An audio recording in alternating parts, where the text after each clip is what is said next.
നേന്ത്രപ്പഴം വെച്ച് സാധാരണ നമ്മൾ ഉണ്ടാക്കുന്ന പഴംപൊരിയിൽ നിന്നും വ്യത്യസ്തമായി നല്ലൊരു വെറൈറ്റി 4 മണി പലഹാരമാണ് ഇന്ന് ഞാനിവിടെ കാണിക്കുന്നത്. ഒരല്പം മധുരവും ഒരല്പം എരിവും എല്ലാം കൂടിയിട്ടുള്ള നല്ലൊരു മസാല പഴംപൊരി. അധിക സമയമൊന്നും വേണ്ടാതെ ഉണ്ടാക്കിയെടുക്കാൻ പറ്റുന്ന ഇത് പെട്ടെന്ന് വീട്ടിൽ വിരുന്നുകാർ വന്നാലോ അല്ലെങ്കിൽ കുട്ടികൾക്ക് 4 മണി പലഹാരമായി ഉണ്ടാക്കി കൊടുക്കാനോ ഒക്കെ പറ്റുന്ന നല്ലൊരു വെറൈറ്റി പഴംപൊരി റെസിപ്പിയാണ്. ഈ മസാല പഴംപൊരി എങ്ങനെയാണ് ഉണ്ടാക്കുന്നതെന്ന് നോക്കാം. യമ്മി അടുക്കളയിലേക്ക് സ്വാഗതം.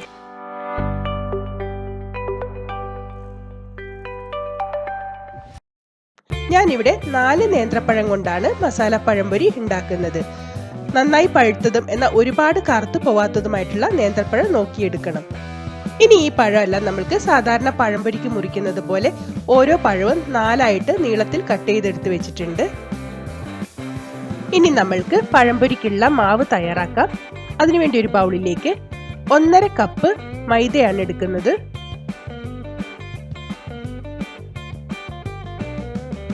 കൂടെ തന്നെ 1/4 കപ്പ് അരിപ്പൊടി കൂടി നമ്മൾക്ക് എടുക്കാം.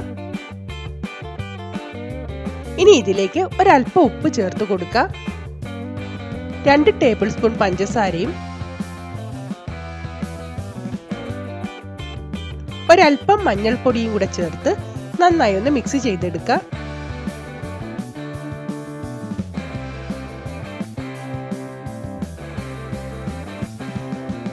ഇനി ഇതിലേക്ക് അല്പാൽപമായി വെള്ളം ഒഴിച്ച് ഒരുപാട് ലൂസ് ആവാതെ നല്ല കട്ടിയുള്ള ഒരു ബാറ്റർ ആക്കി എടുക്കണം.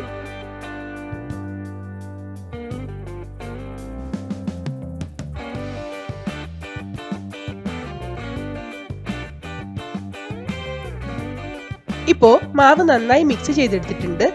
ഇനി പഴംപൊരി നല്ല ഫ്ലഫി ആയി കിട്ടാൻ വേണ്ടി ഞാൻ ഇതിലേക്ക് ഒരു മുട്ട ചേർക്കുന്നുണ്ട്. വെജിറ്റേറിയൻസിന് ഈ ഒരു സ്റ്റെപ്പ് ഒഴിവാക്കാവുന്നതാണ്. ഇനി ഈ മുട്ട കൂടി ഈ മാവില് നന്നായി ഒന്ന് മിക്സ് ചെയ്തെടുക്കാം.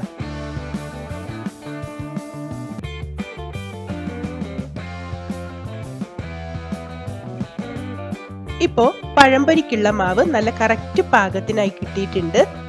ഈ ഒരു ലൂസിലായിരിക്കണം നമ്മൾ മാവ് കലക്കി എടുക്കേണ്ടത്.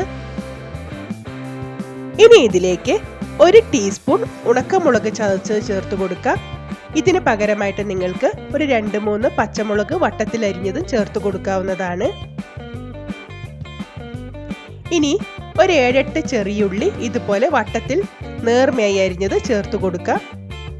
അതേപോലെ തന്നെ ഒരു കൈപ്പിടിയോളം മല്ലിയില കൂടെ ചേർത്തിട്ടുണ്ട്. മല്ലിയില ഇഷ്ടമുള്ളെങ്കിൽ നിങ്ങൾക്ക് കറിവേപ്പിലയും ചെറുതായി നുറുക്കി ചേർത്ത് കൊടുക്കാവുന്നതാണ്.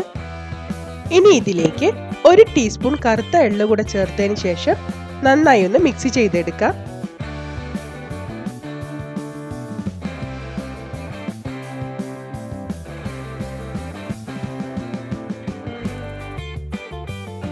മസാല പഴംപൊരിക്കുള്ള ബാറ്റർ ഇവിടെ റെഡി ആയിട്ടുണ്ട്. ഇനി നമ്മൾക്ക് പഴത്തിന്റെ ഓരോ സ്ലൈസ് എടുത്ത് ഈ മാവിൽ മുക്കി ചൂടായ എണ്ണയിലിട്ട് വറുത്തു കോരാം. ഓരോ പഴത്തിന്റെ കഷ്ണവും നമ്മൾക്ക് ഇതുപോലെ എടുത്ത് മാവിൽ മുക്കി എല്ലാ ഭാഗത്തും നന്നായി മാവ് പൊതിയുന്ന രീതിയിൽ മുക്കിയെടുത്തതിന് ശേഷം എണ്ണയിലിട്ട് വറുത്തു കോരാം. ചൂടായ എണ്ണയിലേക്ക് നമ്മൾ ഇതുപോലെ മാവിൽ മുക്കിയ ഓരോ പഴവും ഇട്ടുകൊടുക്കുക. ഫ്ലെയിം എപ്പോഴും മീഡിയം ഫ്ലെയിമിലായിരിക്കണം. ഒരുപാട് തീ കൂട്ടി വെക്കരുത്.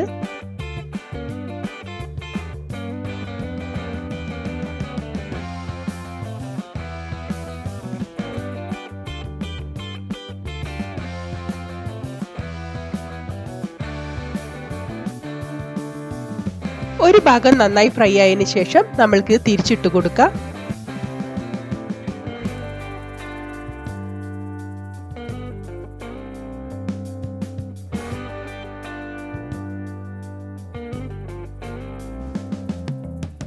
രണ്ട് ഭാഗവും നന്നായി ഫ്രൈ ആയിട്ടുണ്ട്. ഇനി ഇത് നമ്മൾക്ക് എണ്ണയിൽ നിന്ന് കോരി മാറ്റാം. ആദ്യത്തെ ബാച്ച് മസാല പഴംപൊരി ഇവിടെ റെഡി ആയിട്ടുണ്ട്. ഇതേപോലെ തന്നെ ബാക്കി എല്ലാ പഴംപൊരിയും നമ്മൾക്ക് ഫ്രൈ ചെയ്തെടുക്കാം.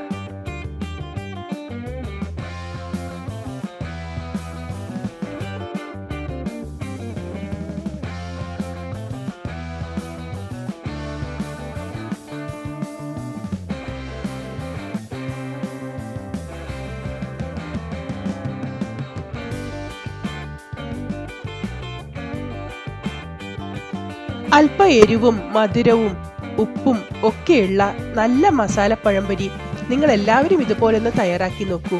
സാധാരണ പഴംപൊരിയിൽ നിന്നും വ്യത്യസ്തമായിട്ടുള്ള ഒരു ടേസ്റ്റ് ആണ്. നിങ്ങൾക്ക് എല്ലാവർക്കും എന്തായാലും ഇഷ്ടപ്പെടുന്നതായിരിക്കും.